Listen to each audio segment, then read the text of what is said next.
my gosh, this planter looks terrific. You've just had your containers planted. What next, right? How do we know when to water it? It's going to depend, of course, on our weather. In the spring and in the fall, our temperatures are cooler. So we're only maybe going to need to water it 1 or 2 times a week.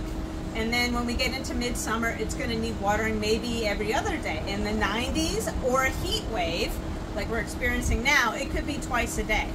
Also, I want to just point out the size of a container. Okay, we have a very large container here. It holds a lot of moisture.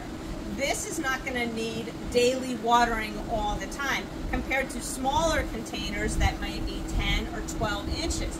They don't hold as much water because there's less soil. So I do like to point out that you can check and insert your fingers into the soil and get them a little dirty, that's fine. If you get it down to your knuckle and you feel the moisture, it's fine. Let's let it go a day or 2. If it's rainy and overcast, we're not going to be watering it. So we have to check the soil first.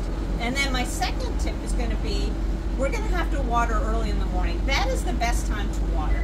And we're not going to want to water and shower the foliage. We want to try and get a low stream, okay, around the plants. Low and slow at the soil level. This is the best way, okay?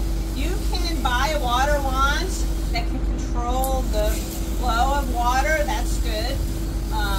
But we're going to go all the way around the container, moisten all the plants until you see a slow trickle coming out at the base of your container. That's important because if you don't give it enough water and you're just getting a little squirt, that plant's going to dry out and it's going to need watering maybe at the end of the day again. So if we water slow and low, that's always a great thing. Here is a do-it-yourself watering kit. How do we use these things, right? We want our planters to stay beautiful like this, and having a kit like this, you can actually do maybe 10 or 12 containers, and it's fairly simple to set it up yourself.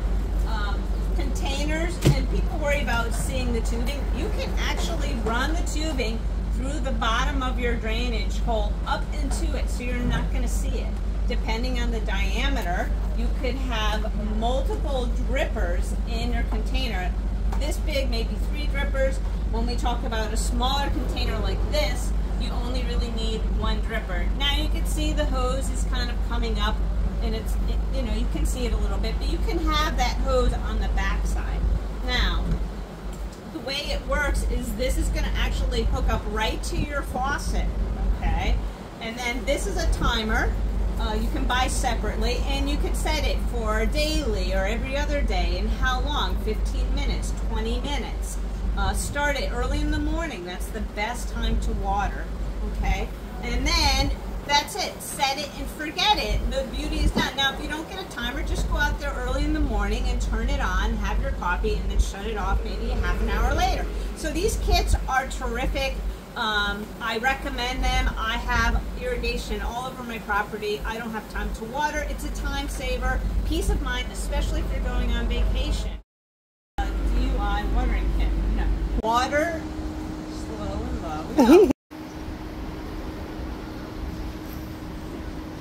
Way we want to make them look good. Yeah, right. Tell us, Michele. Come on. Okay. All right. Okay. Okay. And sometimes our schedule just doesn't happen that way. Yeah, filming.